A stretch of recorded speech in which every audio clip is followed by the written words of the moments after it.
Odin Allfather, the god of war, wisdom and magic. What would you sacrifice for ultimate knowledge? Would you give an eye? How about your life? For Odin, the Allfather of the Norse gods, the answer was yes, and then some. He gouged out his own eye for a single drink from a well of wisdom. He stabbed himself and hung from the world tree for 9 agonizing nights just to understand the secrets of magic. And he spent his entire existence preparing for a future he knew would end with him being eaten by a giant wolf. This is the story of the most complex, contradictory, and compelling god in Norse mythology. Odin isn't just the ruler of Asgard. He's a god of soaring poetry and brutal warfare, profound wisdom and cunning deception. He's a creator who sets in motion the very events that will destroy him. To understand Odin is to understand the heart of the Viking worldview, that fate is inescapable, and some knowledge is worth any price. Part 1. The Dawn of the Cosmos and the Allfather's Rise. Before everything, there was nothing. Just a vast, empty void called Ginnungagap. To the north, you had the endless ice of Niflheim. To the south, the raging fire of Muspelheim. And when the fire and ice met in the middle, things got weird. The melting ice dripped, and from those drips, 2 beings were formed. The first was Ymir, a colossal primordial giant and the ancestor of all giants to come. The second was Buri, the very first of the gods. Buri had a son, Bor, who married a giantess named Bestla. Their children were 3 sons, Odin and his 2 brothers, Vili and Ve. These 3 brothers looked at the universe, which was basically just Ymir and his chaotic, destructive giant children, and decided some renovating was in order. So, they did what any aspiring god would do. They killed their grandpa. The act was brutal, but it was also creative. Odin and his brothers used Ymir's corpse to build the world. His flesh became the earth. His blood, which flooded out and drowned most of the giants, became the oceans and rivers. His bones were pushed up to form the mountains, and his teeth and shattered bone fragments became rocks and stones. They took Ymir's skull and hoisted it up to create the sky, tossing sparks from Muspelheim inside to make the sun, moon, and stars. As a finishing touch, his brains were thrown into the air to become the clouds. With their world built, the brothers walked along a seashore and found 2 pieces of driftwood, one from an ash tree and one from an elm. They decided to populate their new world, which they called Midgard, or Middle Yard.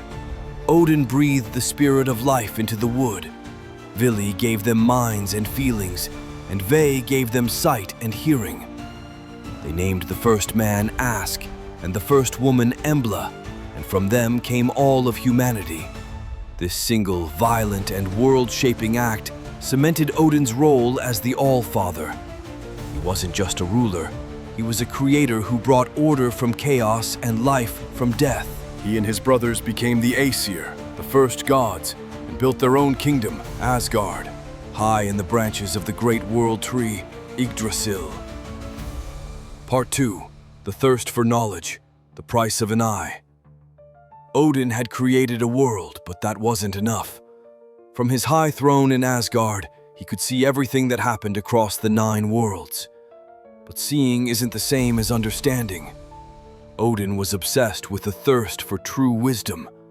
He could sense a terrible fate looming for the gods, an event called Ragnarok, and he had to know more. His quest led him down the roots of the world tree, Yggdrasil, to the well of Mimir. The waters of this well held all the knowledge of the cosmos. Guarding it was Mimir himself, an ancient being whose name means the Rememberer. Mimir got his wisdom from drinking from the well every single day. Odin, disguised as a simple traveler, approached Mimir and asked for one drink. Mimir, who was far too wise to be fooled, knew exactly who he was talking to. He told Odin that this kind of knowledge doesn't come free. The price for a sip from the well of wisdom? One of Odin's eyes. Think about that. Giving up half of your sight is a terrifying price. But for Odin, physical vision was a small cost for true insight. Without a moment's hesitation, he gouged out his own eye and dropped it into the well. It sank to the bottom, where it sits to this day, a permanent, all-seeing reminder of his sacrifice. Satisfied, Mimir let Odin drink deeply from the well. In that moment, Odin saw everything.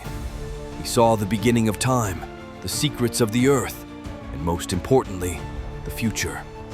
He saw the final cataclysmic battle of Ragnarok. He saw the gods fall. He saw his own death, devoured by the monstrous wolf Fenrir. This is the great paradox of Odin's quest.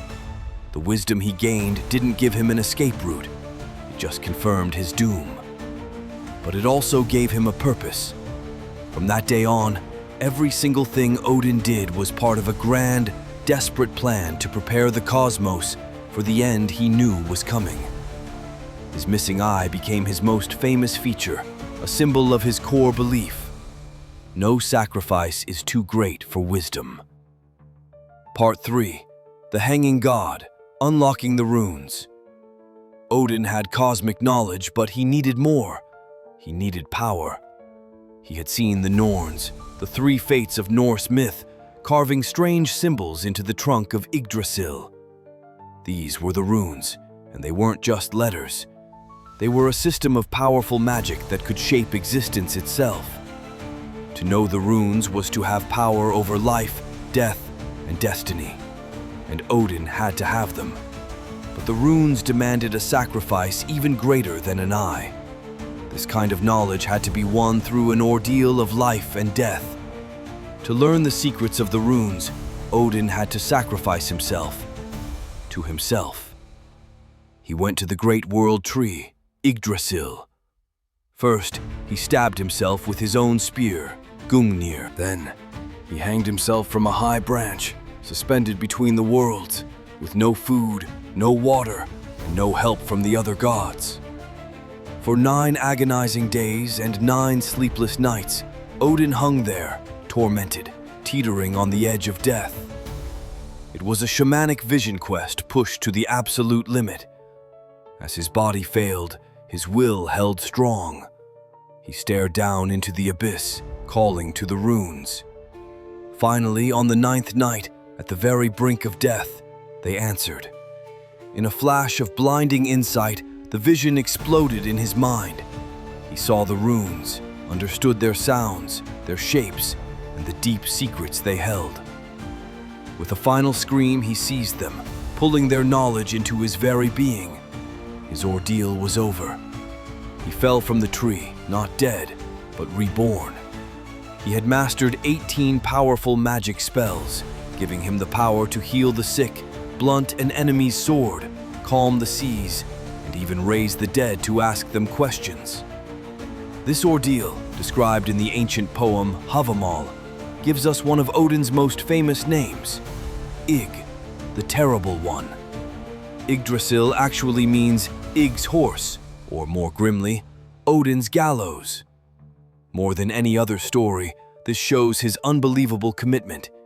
He didn't just receive knowledge, he ripped it from the fabric of the universe through pure force of will. Part 4. The Master of Magic and Deception. Mastering the runes made Odin the top magician in Asgard, but he didn't stop there. He also practiced a form of magic called Seidr, a shamanic sorcery used for divination and shape-shifting. Now, Seidr was considered women's magic, and it was deeply taboo for a male god, let alone a king, to use it.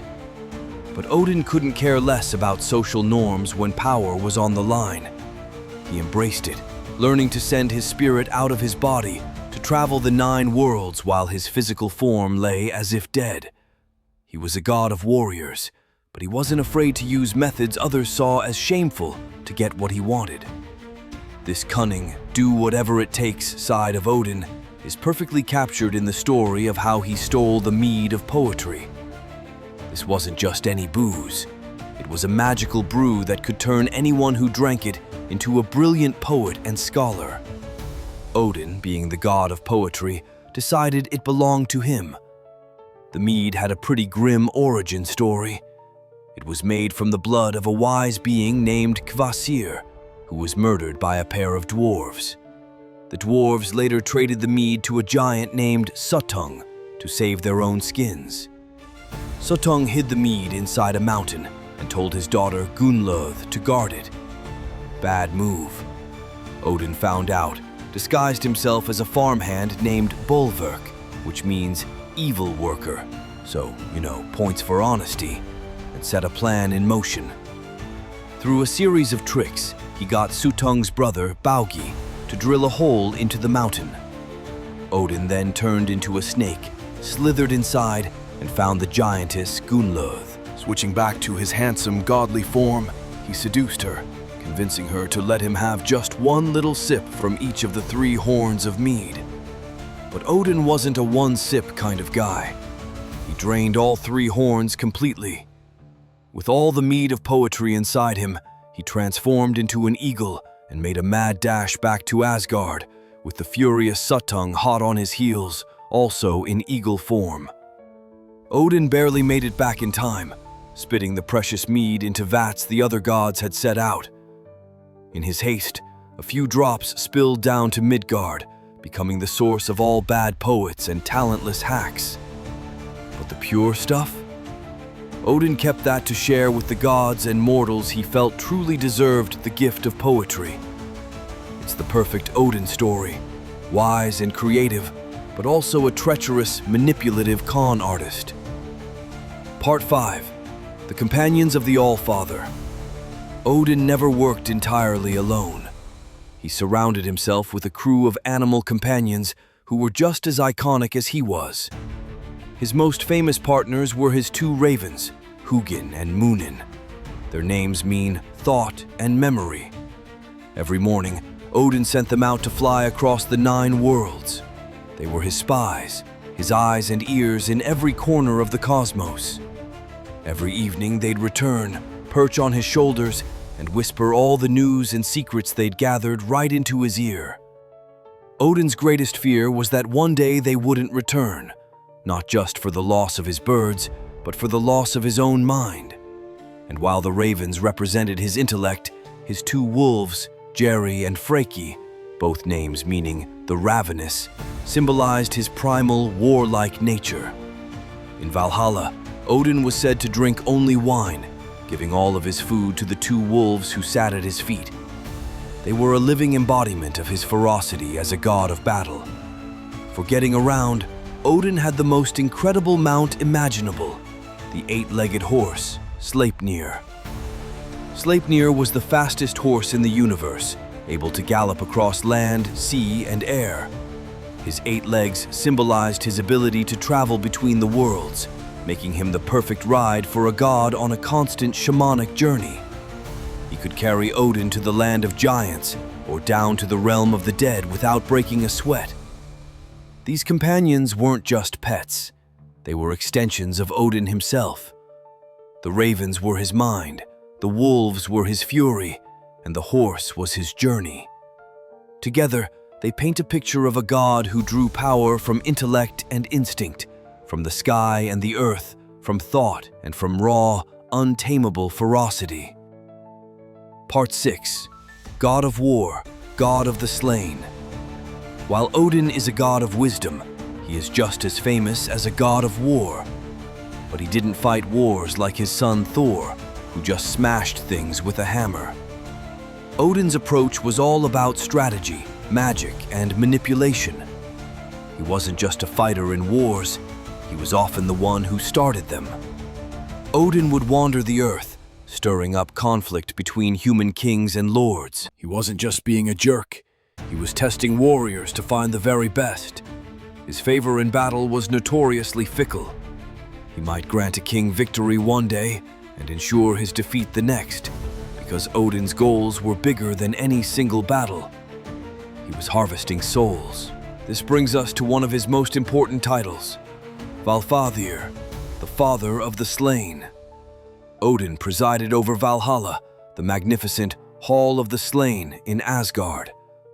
But you didn't just get a ticket to Valhalla for dying. Odin sent his Valkyries, the choosers of the slain, to pick out only the most heroic and skilled warriors from the battlefield. Half of the fallen went to Valhalla, while the other half went to the goddess Freya's field, Folkvanger. These chosen warriors, the Einherjar, had a pretty sweet afterlife. Every day, they would fight each other in a glorious all-out battle, getting maimed and killed, only to be magically healed by nightfall. Then, they'd all head back to the Great Hall to feast on an eternally resurrecting boar and drink endless mead. But Valhalla wasn't a retirement home.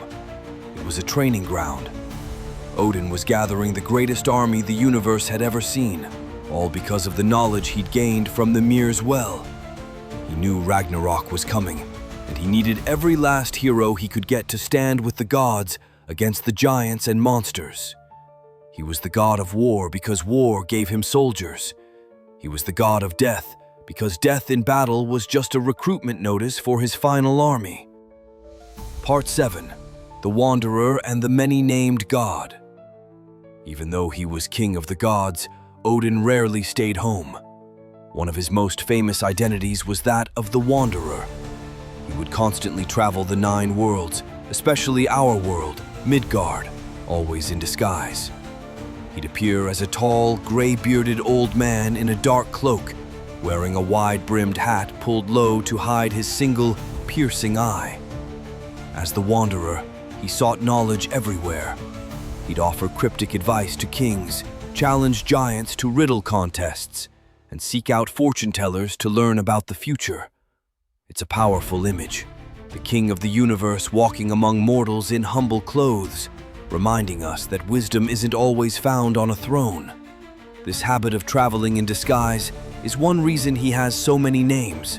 Over 170 have been recorded, more than any other god. And these weren't just aliases. Each name, or heiti, represented a different side of his personality or a different role he played. When he traveled in disguise, he might call himself Grimnir, the Masked One, or Gangleri, the Wanderer. To emphasize his terrifying warrior side, he was Ygg, the Terrible One. As the Lord of Valhalla, he was Valfathir, father of the slain. He was also Hrafnaguth, the Raven God, and Balegur, the Flame-Eyed. This sheer number of names shows us just how central he was to the Norse people. Odin wasn't one thing. He was a shapeshifter in both form and function.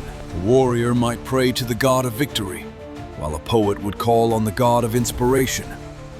His many names reflect a world full of contradictions, where wisdom and violence, creation and destruction are always tangled together. Part 8. Ragnarok, the inevitable doom.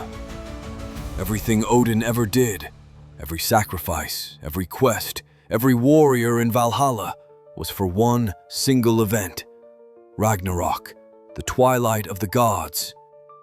The wisdom he bought with his eye wasn't a cheat code.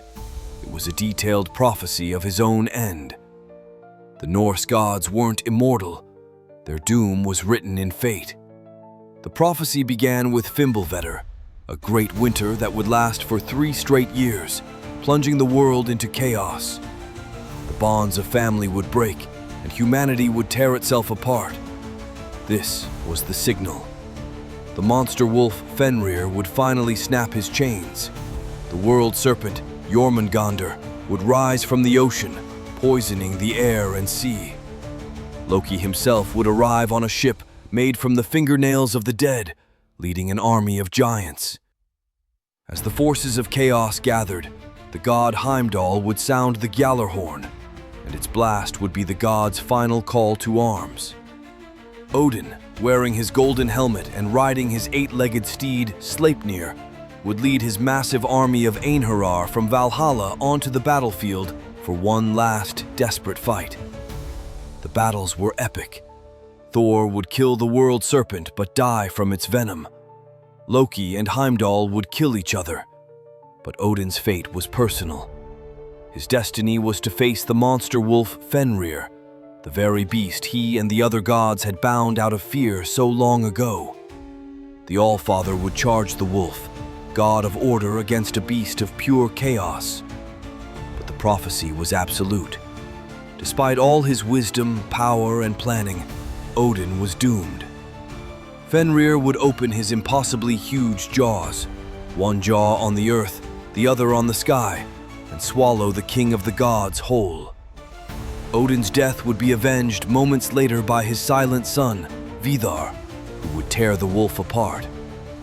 And though Odin falls and the world burns, the story doesn't end in total darkness. A new green world is prophesied to rise from the sea. A few of the younger gods, including Odin's sons, would survive. They would gather and remember the deeds and the runes of Odin. This is the ultimate paradox of the All-Father. He is the wisest of all beings, and his wisdom tells him he cannot win. And yet, he fights anyway. He spends his entire life preparing for a battle he is fated to lose, not to change his destiny, but to meet it head-on with courage. His story isn't one of triumph over fate, but of glorious defiance in spite of it. Odin's story is one of sacrifice, relentless will, and breathtaking contradictions. He's the creator who builds the world and the grim king gathering an army for its end. He's the one-eyed wanderer who paid for wisdom with his own body and the cunning trickster who would lie, cheat, and steal for it. He is maybe the most compelling figure in all of world mythology because he teaches a very specific lesson. Wisdom isn't a path to peace, it's a call to action. And fate may be inescapable, but how you face it is everything. Odin's legacy isn't about winning. It's about the profound idea that some things are worth fighting for, even when you know you're going to lose. He is the god who chose knowledge over sight and defiance over despair. So what do you find most fascinating about the All-Father? Is it his relentless quest for wisdom, his cunning trickery, or his tragic warrior spirit? Let me know down in the comments.